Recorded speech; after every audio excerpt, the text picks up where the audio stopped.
हाँ तो प्यारे बच्चों, एक बार फिर से बहुत बहुत स्वागत है आप सभी का आपका अपना ही यूट्यूब चैनल मेजर टारगेट पर। तो प्यारे बच्चों, आज की इस क्लास में हम लोग क्लास 10 के इकोनॉमिक्स यानी कि अर्थशास्त्र के काफ़ी महत्वपूर्ण मोस्ट इम्पोर्टेंट 30 वस्तुनिष्ठ ऑब्जर्व क्वेश्चंस को पढ़ने वाले हैं। और प्यारे बच्चों, ये जो 30 वस्तुनिष्ठ प्रश्न है ना, आपके पूरे इकोनॉमिक्स से निचोड़ करके आपके सामने प्रस्तुत किए हुए हैं।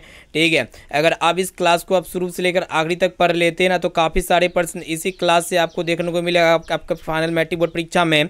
तो जितने भी विद्यार्थी इस बार 2026 में फाइनल मैट्रिक बोर्ड परीक्षा देने वाले हैं, तो इस क्लास को आप शुरू से लेकर आखिरी तक ज़रूर कीजिएगा। ठीक है, और एक एक क्वेश्चन को अच्छी तरीके से याद कर लेते हैं ना, तो आपके फाइनल मैट्रिक बोर्ड परीक्षा में काफ़ी सारे प्रश्न इसी क्लास से रहने वाला है। आपको एक भी इस क्वेश्चन को स्किप वगैरह नहीं करना है। ठीक है, पूरे यहाँ पे डिटेल में आपको बताया जाएगा, और इनके साथ साथ आपको जो भी कुछ बताया जाएगा ना, तो आप अच्छी तरीके से उसे नोटबुक में नोट जरूर कर लीजिएगा। ठीक है, तो प्यारे बच्चों, फटाफट से क्लास को लाइक कर दीजिएगा। चैनल पर नए हैं तो चैनल को सब्सक्राइब करके बेल आइकन को प्रेस करके ऑल पर जरूर सेलेक्ट कर लीजिएगा। और एक एक क्वेश्चन का आंसर आप हमें कमेंट सेक्शन में जाके जरूर बताइएगा। और वीडियो को कंप्लीट देखने के बाद आप हमें ये भी बताइएगा कि ये 30% में से आपको पहले से कितना परसेंट का सही और सटीक आंसर याद था। तो चलिए प्यारे बच्चों, शुरू करते हैं यहाँ पे आज के पहले नंबर प्रश्न से। तो आइए प्यारे बच्चों, देखते हैं यहाँ पे आज का प्रथम प्रश्न क्या कराएगी। आपको बताना है कि सूचना के अधिकार आंदोलन की शुरुआत कहाँ से हुई है। काफ़ी महत्वपूर्ण ये प्रश्न आपके 2026 के लिए। तो जितने भी अभ्यर्थी इस बार 2026 में फाइनल मैट्रिक बोर्ड परीक्षा देने वाले हैं, तो ये क्वेश्चंस का आंसर आपको पता होना चाहिए कि सूचना के अधिकार आंदोलन की शुरुआत जो है ना, कहाँ से हुई है। तो राजस्थान राज्य से हुई, आपको पता होना चाहिए प्यारे बच्चों। और ये सूचना के अधिकार अधिनियम कब लागू हुई थी, ये प्रश्न आपके एग्जाम में पूछ लिया जाते कि सूचना के अधिकार अधिनियम कब लागू हुई थी। तो 2005 में लागू हुई थी, आपको ये चीज़ पता होना चाहिए। और प्यारे बच्चों, ये जो सूचना के अधिकार आंदोलन है ना, ये मौलिक अधिकार नहीं है, ये चीज़ आपको पता होना चाहिए। ठीक है, अब चलिए फिर जो देखते हैं यहाँ पे नेक्स्ट क्वेश्चन की तरफ बढ़ चलते हैं। तो प्यारे बच्चों, देखिएगा दूसरा नंबर प्रश्न क्या कराएगी। यहाँ पे आपको बताना प्रश्न क्या कराएगी, आपको बताना है कि भारत के किस शहर में सबसे पहले मेट्रो सेवा शुरू हुआ। ठीक है, ये प्रश्न आपके एग्जाम के लिए बहुत ही महत्वपूर्ण है। तो जितने भी अभ्यर्थी इस बार फाइनल मैट्रिक बोर्ड परीक्षा देने वाले हैं, तो ये क्वेश्चंस का आंसर आपको पता होना चाहिए। ठीक है, तो प्यारे बच्चों, भारत के किस शहर में सबसे पहले मेट्रो सेवा शुरू हुई थी, तो आपको पता होना चाहिए कोलकाता शहर में सबसे पहले मेट्रो सेवा शुरू हुई थी। यानी कि यहाँ पे सी वाला विकल्प इसका बिल्कुल ही करेक्ट आंसर हो जाएगा। और प्यारे बच्चों, कलकत्ता में मेट्रो कब शुरू हुई थी, तो 1984 में शुरू हुई थी। इसे आपको याद होना चाहिए, आपके एग्जाम में प्रश्न पूछ लिए आते हैं। और प्यारे बच्चों, आपको ये भी पता होना चाहिए कि भारत में सबसे लंबा मेट्रो नेटवर्क कहाँ पे है। तो भारत में सबसे लंबा मेट्रो का जो नेटवर्क है ना प्यारे बच्चों, कहाँ पे है, तो दिल्ली में है। इसे आपको याद होना चाहिए। और प्यारे बच्चों, आपको ये भी पता होना चाहिए, ये जो मेट्रो सेवा है ना प्यारे बच्चों, ये किस क्षेत्र से संबंधित है, तो इसको जो ना तृतीय क्षेत्र में रखा गया है। ठीक है, अब आइए प्यारे बच्चों, देखते हैं यहाँ पे अगला प्रश्न। चलिए देखिए यहाँ पे नेक्स्ट क्वेश्चन, यहाँ पे आपको बताना है प्रश्न ये कराएगी। आपको बताना है कि निम्न में से कौन वित्तीय संस्था है। तो यहाँ पे आपको बताना है कि वित्तीय संस्था कौन है। तो प्यारे बच्चों, वित्तीय संस्था कौन है आपको बताना है, आपके एग्जाम के लिए बहुत ही महत्वपूर्ण है। तो प्यारे बच्चों, ये जो सहकारी बैंक है ना, ये क्या है प्यारे बच्चों, वित्तीय संस्था, इसे आपको याद होना चाहिए। यहाँ पे बी वाला विकल्प इसका बिल्कुल ही करेक्ट आंसर हो जाएगा। और प्यारे बच्चों, ये जो सहकारी बैंक होते हैं ना, किसको ऋण देते हैं, तो किसानों को और ग्रामीण लोगों को क्या देते हैं, ऋण देते हैं। और ये सहकारी बैंक को जो नियंत्रित करता है ना प्यारे बच्चों, कौन बैंक करता है, तो रिजर्व बैंक ऑफ इंडिया करता है। ये आपको पता होना चाहिए, इसको अच्छी तरीके से याद रखिएगा। अब आइए प्यारे बच्चों, देखते हैं यहाँ पे नेक्स्ट क्वेश्चन की तरफ बढ़ चलते हैं। यहाँ पे देखिएगा नेक्स्ट क्वेश्चन क्या कराएगी। आपको बताना है कि खाद्य तेल गुणवत्ता का मानक चिन्ह क्या होता है। तो प्यारे बच्चों, ये खाद्य तेल गुणवत्ता का जो मानक चिन्ह होता है ना, क्या होता है, वही आपको बताना है। तो यज्ञ मार्क होता है। क्या होता है, यज्ञ मार्क, इसे आपको याद होना चाहिए। यहाँ पे हमारा सी वाला विकल्प इसका बिल्कुल ही करेक्ट आंसर हो जाएगा। आपके एग्जाम में एक प्रश्न भी पूछ ले आते हैं, ये जो ISI मार्क होते हैं ना, ये किसके लिए होता है। तो ISI मार्क जो होते हैं ना, पर जो जितने भी इलेक्ट्रॉनिक वस्तु होते हैं उसके लिए होता है। ठीक है, ये आपको पता होना चाहिए। और ये जो हॉलमार्क होता है ना प्यारे बच्चों, ये किसके लिए होता है, तो ये सोना चांदी को मतलब आभूषण की पहचान के लिए सोना चांदी हो गया, आभूषण हो गया, मतलब इसके लिए क्या होता है प्यारे बच्चों, हॉलमार्क होता है। इसे आपको याद होना चाहिए, आपके एग्जाम में प्रश्न पूछ लिए आते हैं। ठीक है, आपके एग्जाम के लिए अत्यंत ही महत्वपूर्ण प्रश्न है। और प्यारे बच्चों, आपको ये भी पता होना चाहिए, ये जो यज्ञ मार्ग होते हैं ना, इसका यज्ञ मार्ग जो है ना प्यारे बच्चों, किस मंत्रालय द्वारा नियंत्रित होती है। तो आपको पता होना चाहिए प्यारे बच्चों, ये कृषि मंत्रालय के द्वारा जो है ना प्यारे बच्चों नियंत्रित किया जाता है। जो खाद्य तेल गुणवत्ता का जो मानक चिन्ह क्या होता है, यज्ञ मार्ग होते हैं। और इसका जो नियंत्रित करता है, कौन करता है, तो कृषि मंत्रालय करता है। इसे आपको याद होना चाहिए। अब आइए फिर बच्चों, देखते हैं यहाँ पे अगला प्रश्न। देखिए यहाँ पे नेक्स्ट क्वेश्चन यहाँ पे आपसे पूछा जा रहा है, क्या करा है कि सेफ्टी लैम्प के आविष्कारक कौन है। तो फटाफट से बताइए फिर ये सेफ्टी लैम्प के आविष्कारक कौन है। जेम्स है या फिर जॉन के है या फिर क्रॉम्पटन है या फिर हेम्फ्री डेवी है। तो ये सेफ्टी लैम्प के आविष्कारक कौन है, काफ़ी महत्वपूर्ण है आपके एग्जाम के लिए। तो हेम्फ्री डेवी है, इसे आपको याद होना चाहिए प्यारे बच्चों। यहाँ पे डी वाला विकल्प इसका बिल्कुल ही करेक्ट आंसर हो जाएगा। यहाँ पे आप क्लास को बिल्कुल आप शुरू से लेकर आखिरी तक जरूर कीजिएगा। आप कोशिश कीजिएगा कि एक एक क्वेश्चन का आंसर आप हमें कमेंट सेक्शन में जाके जरूर बताइएगा।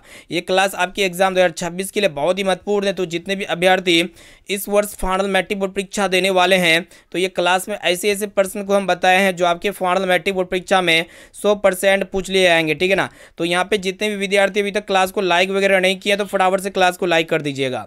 तो यहाँ पे सेफ्टी लैम्प के आविष्कारक कौन है, तो हेम्फ्री डेवी है, यहाँ पे आपको पता होना चाहिए। और प्यारे बच्चों ये सेफ्टी लैम्प का उपयोग कहाँ पे होता है, तो कोयले के खदानों में होता है, ठीक है। इसका उद्देश्य क्या होता है, इससे अगर सेफ्टी लैम्प का आविष्कार मतलब सेफ्टी लैम्प का हम लोग मतलब उपयोग कोयले के खदानों में करते हैं ना, तो विस्फोट से बचाव होता है, ठीक है। और ये सेफ्टी लैम्प जो है ना प्यारे बच्चों कब बना था, तो 1815 में बना था। इसे आपको साथ में याद रखना है। अब आइए फिर बच्चों देखते हैं यहाँ पे नेक्स्ट क्वेश्चन यहाँ पे आपसे पूछा जा रहा है, क्या कराए कि आपको बताना है कि कृषि क्षेत्र में कौन सी बेरोजगारी छिपी हुई है यानी कि पाई जाती है। तो प्यारे बच्चों कृषि क्षेत्र में जो है ना छिपी हुई बेरोजगारी पाई जाती है, इसे आपको पता होना चाहिए। यहाँ पे ए वाला विकल्प इसका बिल्कुल ही करेक्ट आंसर हो जाएगा। ये भी प्रश्न आपके एग्जाम के लिए बहुत ही महत्वपूर्ण है। छिपी हुई बेरोजगारी का अर्थ क्या होता है पता है, जहाँ ज़्यादा लोग काम मतलब जहाँ पे ज़्यादा लोग कम काम करे, ठीक है। ज़्यादा लोग हैं लेकिन वहाँ पे क्या होता है कि कम काम करता है, ठीक है। आपको ये पता होना चाहिए। बिहार में देख रहे हैं प्यारे बच्चों कितनी जनसंख्या, भतेरे जनसंख्या, काफ़ी सारी जनसंख्या है। और यहाँ पे क्या होते हैं कि ज़्यादा लोग होते हैं लेकिन यहाँ पे काम कम होते हैं, तो उसको हम लोग क्या कहते हैं, छिपी हुई बेरोजगारी कहते हैं, ठीक है। और प्यारे बच्चों ये भारत में किस क्षेत्र में आम है, भारत के किस क्षेत्र में ये आम बात है, तो ग्रामीण क्षेत्र में, ठीक है। आपको ये पता होना चाहिए। जैसे कि हम लोग कहाँ पे रहते हैं प्यारे बच्चों, गाँव वाले इलाके में रहते हैं, आप भी गाँव वाले इलाके में रहते हैं, ठीक है। तो ग्रामीण क्षेत्र में जो होते हैं ना छिपी हुई बेरोजगारी पाई जाती है, इसे आपको पता होना चाहिए, ठीक है। आपके एग्जाम के लिए बहुत ही महत्वपूर्ण है। अब आइए प्यारे बच्चों देखते हैं यहाँ पे अगला प्रश्न की तरफ बढ़ चलते हैं। तो प्यारे बच्चों देखिएगा प्रश्न ये करा है कि आपको बताना है कि निम्न में से कौन सी सेवा गैर सरकारी है। तो गैर सरकारी मतलब समझ रहे बात को, गैर सरकारी किसको कहते हैं। तो गैर सरकारी क्या होता है प्यारे बच्चों, प्राइवेट सेवा, ठीक है। तो यहाँ पे प्राइवेट सेवा कौन है वही आपको बताना है। तो प्यारे बच्चों ये जो मूल सेवा है ना, ये प्राइवेट सेवा है, ठीक है, यानी कि ये गैर सरकारी, इसे आपको याद होना चाहिए। यहाँ पे सी वाला विकल्प इसका बिल्कुल ही करेक्ट आंसर हो जाएगा, ठीक है। और प्यारे बच्चों ये जो मूल सेवा है ना, इसको हम लोग क्या कहते हैं प्यारे बच्चों, निजी कहते हैं। क्या कहते हैं, मतलब निजी में आते हैं, यानी कि ये प्राइवेट सेक्टर में आते हैं, ठीक है। और रेलवे जो सेवा है ना पर जो रेलवे सेवा सरकारी सेवा, इसे आपको पता होना चाहिए, ठीक है ना। आपके एग्जाम के लिए बहुत ही महत्वपूर्ण प्रश्न है। अब चलिए पर बच्चों, और ये वित्त जो सेवा होते हैं ना पर बच्चों, वित्त सेवा क्या होते हैं, ये जो होते हैं ना पर बच्चों दोनों क्षेत्र में होता है, ठीक है। ये दोनों क्षेत्र में होता है, हालांकि ये गैर सरकारी में भी आते हैं और यहाँ पे सरकारी में भी आते हैं, दोनों में आते हैं, ठीक है। अब चलिए प्यारे बच्चों देखते हैं यहाँ पे नेक्स्ट क्वेश्चन की तरफ बढ़ चलते हैं। यहाँ पे प्यारे बच्चों प्रश्न को ध्यानपूर्वक देखिएगा। प्रश्न ये करा है कि आपको बताना है कि किस क्षेत्र को तृतीय क्षेत्र कहा जाता है। तो ये तृतीय क्षेत्र किस क्षेत्र को कहा जाता है, ये भी प्रश्न आपके एग्जाम के लिए बहुत ही महत्वपूर्ण है। तो प्यारे बच्चों यहाँ पे सेवा क्षेत्र को हम लोग क्या कहते हैं, तृतीय क्षेत्र कहते हैं, इसे आपको याद होना चाहिए। और प्यारे बच्चों ये तृतीय क्षेत्र का क्या काम होता है, तो तृतीय क्षेत्र का जो काम क्या होता है प्यारे बच्चों, ये सेवा मतलब ये क्या करते हैं प्यारे बच्चों, सेवा देना। यानी कि तृतीय क्षेत्र हमें क्या देती है प्यारे बच्चों, सेवा देती है, आपको पता होना चाहिए। जैसे कि हमें क्या क्या सेवा देती है प्यारे बच्चों, बैंकिंग का सेवा देती है, कागज का सेवा देती है, बैंकिंग का सेवा देती है प्यारे बच्चों, एजुकेशन का सेवा देती है, जैसे कि आप स्कूल पढ़ने जाते हैं तो एजुकेशन का सेवा देती है हमें, मतलब सेवा क्षेत्र। और इनके साथ साथ यहाँ पे स्वास्थ्य का सेवा देती है, हेल्थ का सेवा देती है, ठीक है। यहाँ पे हॉस्पिटल वगैरह होता है ना सब प्यारे बच्चों, सरकारी हॉस्पिटल, तो मेडिकल हो गया, मेडिकल कॉलेज हो गया, सब क्या होते हैं, सरकारी होते हैं, ठीक है। तृतीय क्षेत्र में सभी आते हैं, आपको ये पता होना चाहिए। और भारत में जो अर्थव्यवस्था में इसका प्रतिशत क्या होता है प्यारे बच्चों, बढ़ते जा रहा है, ठीक है। आने वाले समय में बहुत सारा बढ़ जाएगा, ठीक है, आपको ये पता होना चाहिए। अब आइए प्यारे बच्चों देखते हैं यहाँ पे अगला प्रश्न की तरफ बढ़ चलते हैं। यहाँ पे आपको बताना प्रश्न ये कराया कि चिपको आंदोलन निम्न में से किससे संबंधित है। ये प्रश्न आपके एग्जाम के लिए बहुत ही महत्वपूर्ण है। तो जितने भी अभ्यर्थी 2026 में फाइनल मैट्रिक बोर्ड परीक्षा देने वाले हैं, यहाँ पे एक एक क्वेश्चंस को याद कर लीजिएगा प्यारे बच्चों। ये जो चिपको आंदोलन है ना, ये मतलब किससे संबंधित है, तो आपको पता होना चाहिए ये पेड़ बचाने से संबंधित है, यानी कि यहाँ पे ए वाला विकल्प इसका बिल्कुल ही करेक्ट आंसर हो जाएगा। और प्यारे बच्चों ये चिपको आंदोलन के नेतृत्व कौन है, तो आपके एग्जाम में प्रश्न पूछ लिए आते हैं। तो ये चिपको आंदोलन के जो नेतृत्व है ना प्यारे बच्चों कौन है, सुंदरलाल बहुगुणा, इसे आपको पता होना चाहिए। और ये चिपको आंदोलन जो है ना प्यारे बच्चों किस राज्य से शुरू हुआ था, तो उत्तराखंड राज्य से शुरू हुआ था, ये आपको पता होना चाहिए। किस राज्य से, उत्तराखंड राज्य से शुरू हुआ था। और ये आंदोलन कब शुरू हुआ था प्यारे बच्चों, 1973 में शुरू हुआ था। आपके एग्जाम में प्रश्न पूछ लिए आते। और ये जो चिपको आंदोलन है ना प्यारे बच्चों ये पर्यावरण संरक्षण से जुड़ा हुआ है, ठीक है। अब चलिए प्यारे बच्चों देखते हैं यहाँ पे अगला प्रश्न की तरफ बढ़ चलते हैं। तो प्यारे बच्चों यहाँ पे देखिएगा 10वां नंबर प्रश्न क्या कराएगी, यहाँ पे आपको बताना है कि 3 कठिया प्रणाली किस पर लागू होता था। तो ये 3 कठिया प्रणाली जो है ना प्यारे बच्चों किस पर लागू होता था, आपको पता होना चाहिए। ये किसानों पर लागू होता था, ये आपको पता होना चाहिए। यहाँ पे डी वाला ऑप्शन बिल्कुल ही करेक्ट आंसर हो जाएगा। और प्यारे बच्चों ये 3 कटिया जो प्रणाली है ना, ये किस फसल से संबंधित है, तो ये नील की खेती से संबंधित है, ठीक है। कौन सी खेती से प्यारे बच्चों, नील की खेती से 3 कटिया प्रणाली क्या है प्यारे बच्चों, संबंधित है। इसे आपको याद होना चाहिए, ठीक है। आपके एग्जाम के लिए बहुत ही महत्वपूर्ण है। और मतलब इसे किसने हटाया था, ये 3 कटिया प्रणाली को किसने हटाया था, तो गांधी जी के चंपारण आंदोलन में इसको हटा दिया गया था, ठीक है। अब आइए प्यारे बच्चों देखते हैं यहाँ पे नेक्स्ट क्वेश्चन की तरफ बढ़ चलते हैं। तो प्यारे बच्चों यहाँ पे आपको बताना है कि भारत में वोट देने का न्यूनतम उम्र क्या है। ये प्रश्न आपके एग्जाम में 100% पूछ लिए जाएंगे। तो भारत में यहाँ पे आपको क्या बताना है कि भारत में वोट देने का जो न्यूनतम उम्र है ना प्यारे बच्चों, यहाँ पे आपको बताना है। तो भारत में वोट देने का जो न्यूनतम उम्र है प्यारे बच्चों कितना है, तो 18 वर्ष है। यहाँ पे ए वाला विकल्प इसका बिल्कुल ही करेक्ट आंसर हो जाएगा, ठीक है। और प्यारे बच्चों पहले वोट देने की जो उम्र थी ना प्यारे बच्चों कितना थी, 21 वर्ष थी। और इसे कब हटाया गया था, तो 1988 में हटाया गया था। इसे आपको याद होना चाहिए, आपके एग्जाम के लिए बहुत ही महत्वपूर्ण है। अब आइए बच्चों देखते हैं यहाँ पे नेक्स्ट क्वेश्चन की तरफ बढ़ चलते हैं। तो प्यारे बच्चों यहाँ पे प्रश्न को देखिएगा। यहाँ प्रश्न क्या कराए कि आपको बताना है कि निम्न में से कौन नीति आयोग का पदन अध्यक्ष होता है। तो नीति आयोग के पदन अध्यक्ष कौन होते हैं, तो प्रधानमंत्री होते हैं प्यारे बच्चों। इसे आपको याद होना चाहिए। आपके एग्जाम में एक प्रश्न ये भी पूछे जाते हैं कि नीति आयोग का गठन कब हुआ था, तो 2015 में हुआ था, आपको पता होना चाहिए, ठीक है। नीति आयोग का गठन कब हुआ था, 2015 में हुआ था। पहले क्या था प्यारे बच्चों, योजना आयोग था। योजना आयोग को हटा दिया था, कौन हटाया था प्यारे बच्चों, नरेंद्र मोदी सरकार ने हटा दिया था, ठीक है। और ये कब हटाया था, 2015 में हटाया था, ठीक है। यानी कि नीति आयोग मतलब योजना आयोग को रिप्लेस करके अभी प्रेजेंट में नीति आयोग को लेके आया हुआ है, ठीक है। आपको ये चीज़ पता होना चाहिए। अब चलिए प्यारे बच्चों देखते हैं यहाँ पे नेक्स्ट क्वेश्चन की तरफ बढ़ चलते हैं। यहाँ पे आपको बताना है कि बिहार में जीवन यापन का मुख्य साधन क्या है। तो बिहार में जीवन यापन का जो मुख्य साधन है ना प्यारे बच्चों कृषि है, आपको ये पता होना चाहिए। और बिहार में कितने प्रतिशत लोग कृषि करते हैं, तो 80% लोग आबादी जो है ना प्यारे बच्चों कृषि पर डिपेंड है, आपको ये पता होना चाहिए। और बिहार की जो मुख्य फसल है ना प्यारे बच्चों कौन सी फसल है, तो धान की फसल है या खाद्यान्न फसल है, ठीक है। आपको पता ये होना चाहिए, ठीक है। और अभी प्रेजेंट में बिहार में क्या हो रही है प्यारे बच्चों, मतलब सिंचाई की सुविधा यहाँ पे उतना अच्छा नहीं है, ठीक है। उतना बेस्ट सिंचाई की सुविधा नहीं है। अभी क्या हो रहा है पर जो धीरे धीरे सुधार की जरूरत है बिहार में, ठीक है, सिंचाई के लिए। अब आइए देखते हैं यहाँ पे अगला प्रश्न। यहाँ पे आपसे पूछा जा रहा है क्या कराएगी, आपको बताना है कि सूचना का अधिकार अधिनियम मतलब ये कानून जो हुआ था ना प्यारे बच्चों कब लागू हुआ था, तो ये सूचना का अधिकार अधिनियम जिसको हम लोग क्या कहते हैं प्यारे बच्चों, RTI एक्ट कहते हैं। तो ये एक्ट जो है ना प्यारे बच्चों कब लागू हुआ था, आपको पता होना चाहिए। तो ये जो है ना 2005 में लागू हुआ था। यानी कि यहाँ पे बी वाला ऑप्शन इसका बिल्कुल ही करेक्ट आंसर हो जाएगा, ठीक है ना। आपके एग्जाम में ये प्रश्न काफ़ी महत्वपूर्ण है, इसको अच्छी तरीके से याद रखिएगा।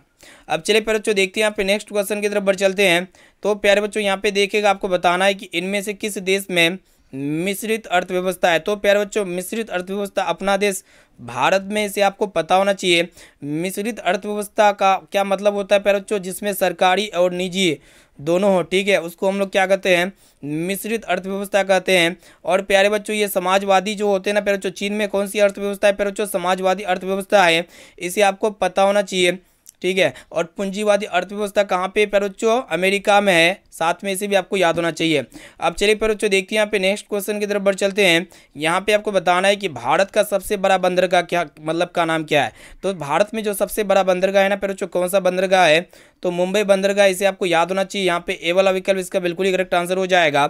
आपके एग्जाम के लिए प्रश्न काफ़ी महत्वपूर्ण है। और प्यारे बच्चों सबसे पुराना बंदरगाह कौन सा है, तो सबसे पुराना बंदरगाह जो है ना प्यारे बच्चों कलकत्ता है, आपको ये पता होना चाहिए। और ये बंदरगाह जो है ना प्यारे बच्चों इसको तृतीयक क्षेत्र में रखा जाता है, ठीक है। कौन से क्षेत्र में, तृतीयक क्षेत्र में। अब आइए प्यारे बच्चों देखते हैं यहाँ पे अगला प्रश्न। यहाँ पे आपसे पूछा जा रहा है क्या करा है कि आपको बताना है कि मानव पूंजी के प्रमुख घटक क्या होते हैं। तो मानव पूंजी के जो प्रमुख घटक होते हैं ना प्यारे बच्चों, क्या क्या होते हैं, ज्ञान होते हैं, कौशल होते हैं, अनुभव होते हैं, यानी कि ये सभी होते हैं। इसे आपको याद होना चाहिए। यहाँ पे डी वाला ऑप्शन इसका बिल्कुल ही करेक्ट आंसर हो जाएगा, ठीक है ना। ये भी प्रश्न आपके एग्जाम के लिए बहुत ही महत्वपूर्ण है। और प्यारे बच्चों ये मानव पूंजी क्या होते हैं, मतलब मानव पूंजी का मतलब क्या होते हैं, ठीक है। तो मानव पूंजी का मतलब क्या होते हैं प्यारे बच्चों, लोगों की शिक्षा हो गया, कौशल हो गया, ज्ञान हो गया, अनुभव हो गया, ये सभी होते हैं, ठीक है। अब चलिए प्यारे बच्चों देखते हैं यहाँ पे नेक्स्ट क्वेश्चन की तरफ बढ़ चलते हैं। तो प्यारे बच्चों यहाँ पे देखिएगा, प्रश्न ये कराए कि आपको बताना है कि विरधत क्षेत्र में जल की उपस्थिति के कारण ही पृथ्वी को क्या कहते हैं। तो प्यारे बच्चों आपको पता होना चाहिए, विरधत क्षेत्र में जल की उपस्थिति के कारण ही पृथ्वी को हम लोग क्या कहते हैं प्यारे बच्चों, नीला ग्रह कहते हैं। क्या कहते हैं, नीला ग्रह कहते हैं। इसे आपको याद होना चाहिए। यहाँ पे बी वाला ऑप्शन बिल्कुल ही करेक्ट आंसर हो जाएगा। और प्यारे बच्चों पृथ्वी का कितना प्रतिशत भाग जल से निहित है, तो 71% भाग जो है प्यारे बच्चों जल से घिरा हुआ, आपको ये पता होना चाहिए। और प्यारे बच्चों आपको ये भी पता होना चाहिए कि लाल ग्रह किसको कहेंगे, ठीक है। लाल ग्रह जो होता है ना प्यारे बच्चों, इसको हम लोग मंगल ग्रह कहते हैं। लाल ग्रह को मतलब मंगल ग्रह को क्या कहते हैं प्यारे बच्चों, लाल ग्रह कहते हैं, ठीक है। आपको ये पता होना चाहिए। और प्यारे बच्चों यहाँ पे चलिए इसको इतना ही रहने दीजिए। लाल ग्रह किसको कहेंगे, मंगल ग्रह को क्या कहते हैं प्यारे बच्चों, लाल ग्रह कहते हैं, ठीक है। चलिए प्यारे बच्चों देखते हैं यहाँ पे नेक्स्ट क्वेश्चन की तरफ बढ़ चलते हैं। तो प्यारे बच्चों यहाँ पे प्रश्न को देखिएगा क्या करा है कि आपको बताना है कि भारत एक राष्ट्र है। तो प्यारे बच्चों भारत जो इंडिया है ना प्यारे बच्चों, भारत एक विकासशील राज्य है। इसको अच्छी तरीके से याद रखिएगा। विकासशील मतलब यहाँ पे विकासशील मतलब राष्ट्र की पहचान हम लोग कैसे करेंगे, ठीक है। तो इसकी पहचान कैसे होगा प्यारे बच्चों, मतलब जो राज्य है, मतलब क्या होगा, जो राष्ट्र, यहाँ पे राष्ट्र बोलेंगे, जो भी देश क्या होगा प्यारे बच्चों, गरीबी होगा, शिक्षा में कमी होगा, तो वो क्या होगा प्यारे बच्चों, विकासशील होगा, ठीक है। आपको ये पता होना चाहिए, ठीक है, आपको पता होना चाहिए। और भारत जो है ना प्यारे बच्चों कब विकसित बनेगा, विकसित अभी नहीं है प्रेजेंट में, तो ये भारत विकसित तब बनेगा प्यारे बच्चों जब प्रॉपर तरीके से भारत में स्वास्थ्य का सेवा यानी कि हेल्थ वाला सेवा हो जाए, एजुकेशन पूरा बम्पर हो, और रोजगार सब सब मतलब रोजगार सब बनना चाहिए, मतलब यहाँ पे सब कुछ होना चाहिए, ठीक है, तभी यहाँ पे विकसित होगा। और विकसित राष्ट्र क्या क्या है प्यारे बच्चों, अमेरिका है, जापान है, ये सब क्या है विकसित राष्ट्र। वो सब क्या है प्यारे बच्चों, एजुकेटेड वहाँ पे क्या है प्यारे बच्चों, कंट्री है, ठीक है। उसमें शिक्षा की कमी नहीं है वहाँ पे, और ना ही कोई चीज़ का रोजगार की कमी है। इसीलिए क्या करता है प्यारे बच्चों, हमारा इंडिया से लोग क्या कहाँ जाते हैं, विदेश जाते हैं, ठीक है, इसी के कारण से। अब आइए प्यारे बच्चों देखते हैं यहाँ पे नेक्स्ट क्वेश्चन की तरफ बढ़ चलते हैं। तो प्यारे बच्चों यहाँ पे आपको बताना है कि भारतीय अर्थव्यवस्था का मूल आधार क्या है। तो भारतीय अर्थव्यवस्था का जो मूल आधार है ना प्यारे बच्चों, वही आपको बताना है। तो भारतीय अर्थव्यवस्था का जो मूल आधार है ना प्यारे बच्चों, क्या है, कृषि है। इसे आपको याद होना चाहिए। यहाँ पे बी वाला ऑप्शन इसका बिल्कुल ही करेक्ट आंसर हो जाएगा। आपके एग्जाम में ये प्रश्न काफ़ी महत्वपूर्ण है, इसको अच्छी तरीके से याद रखिएगा।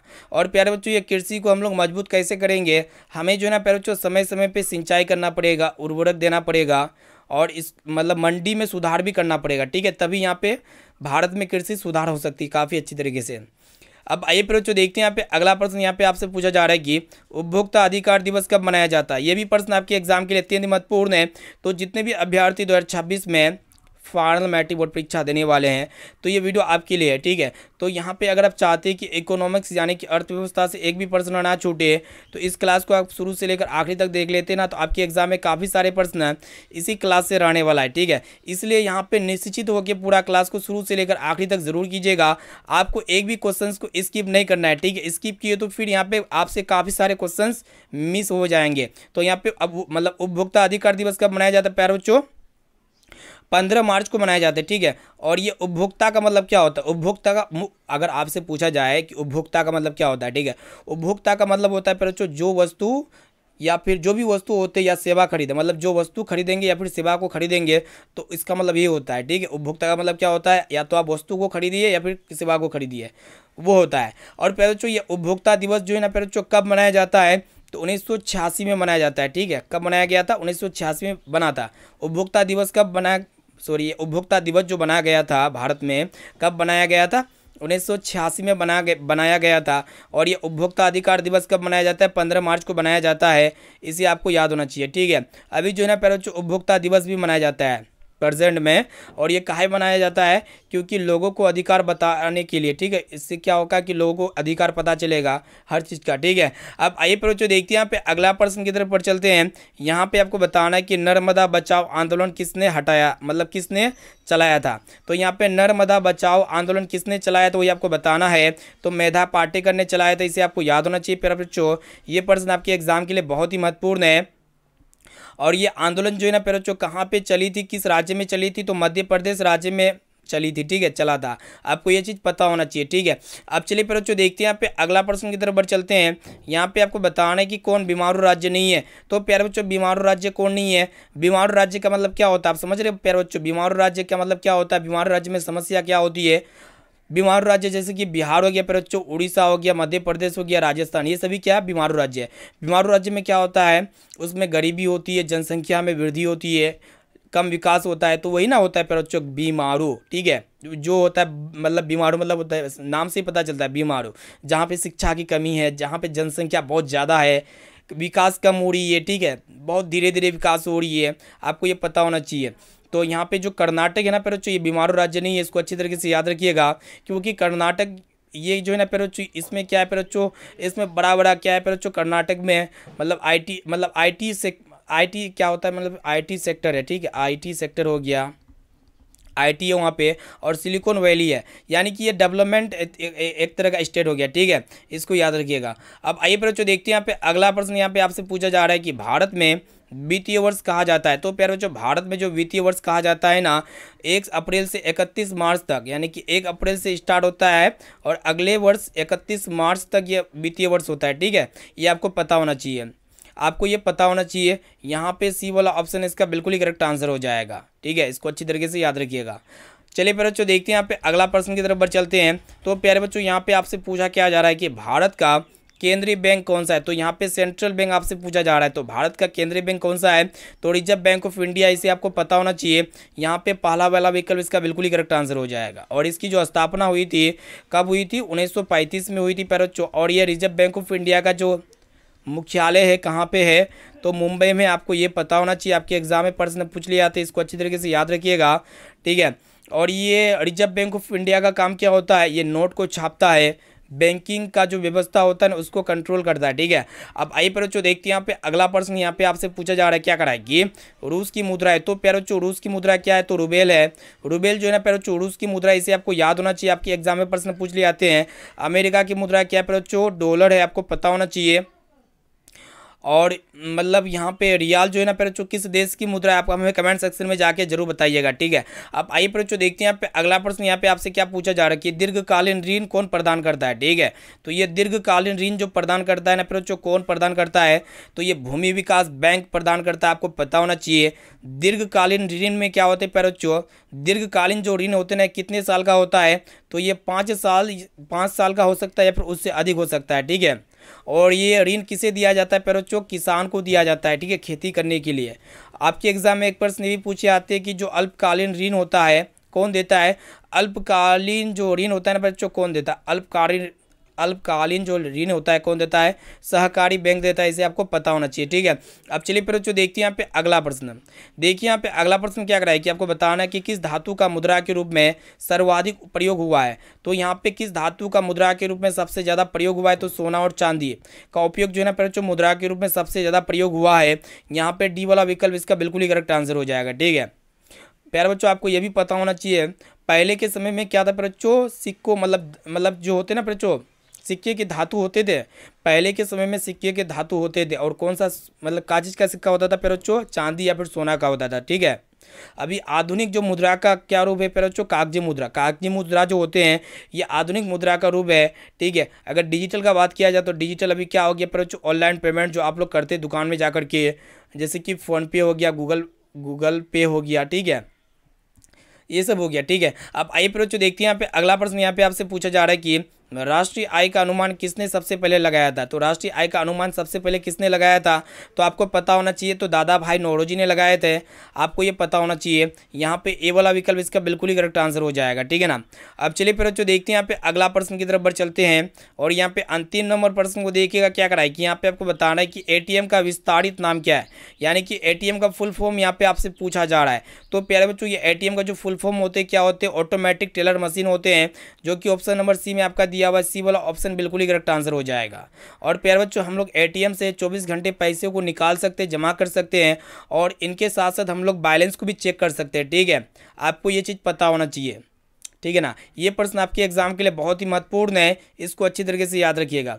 तो प्यारे बच्चों यहाँ पे आपको स्पेशली एक SW क्वेश्चंस आपके लिए तैयार किए हुए हैं। यहाँ पे आपको बताना है कि सुंदरवन किस राज्य में स्थित है। तो ये सुंदरवन जो है ना फिर जो किस राज्य में स्थित है, आप हमें कमेंट सेक्शन में जाके बताइए। बिहार में, उत्तर प्रदेश में, या फिर पश्चिम बंगाल में, या फिर मध्य प्रदेश में। तो इसका राइट आंसर जो भी लगता है ना, तो आप हमें कमेंट सेक्शन में बेझिझक जाके बताइएगा। और इनके साथ साथ आपको ये भी बताना है कि ये 30% में से आपको पहले से कितना % का सही और सटीक आंसर याद था। इसका जवाब आप हमें कमेंट सेक्शन में जाके जरूर बताइएगा। और इसमें हम लोग जितने भी क्वेश्चंस को पढ़ाए ना पर बच्चों, ये सभी प्रश्न आपके फाइनल मैट्रिक बोर्ड परीक्षा 2026 में 100% पूछ लिए जाएंगे। इसलिए यहाँ पे डेली क्लास कीजिए पर बच्चों। और इनके साथ साथ जितने भी विद्यार्थी अभी तक इस क्लास को लाइक वगैरह नहीं किए तो फटाफट से क्लास को लाइक कर दीजिएगा। चैनल पर नए हैं तो चैनल को सब्सक्राइब कर लीजिएगा। और इस वीडियो को अपने दोस्तों तक जरूर शेयर कीजिएगा। जितने भी आपका दोस्त यार, संग साथी, सहपाठी, क्लासमेट आपका एग्जाम देंगे, भाई बहन आपका एग्जाम देने वाले हैं, तो इस क्लास को अगर आप शेयर करते हैं ना, तो वो भी अपने बोर्ड परीक्षा में काफ़ी अच्छे मार्क्स लाएंगे, ठीक है। तो फिर मिलते हैं यहाँ पे प्यारे बच्चों अगले क्लास में। Thank you.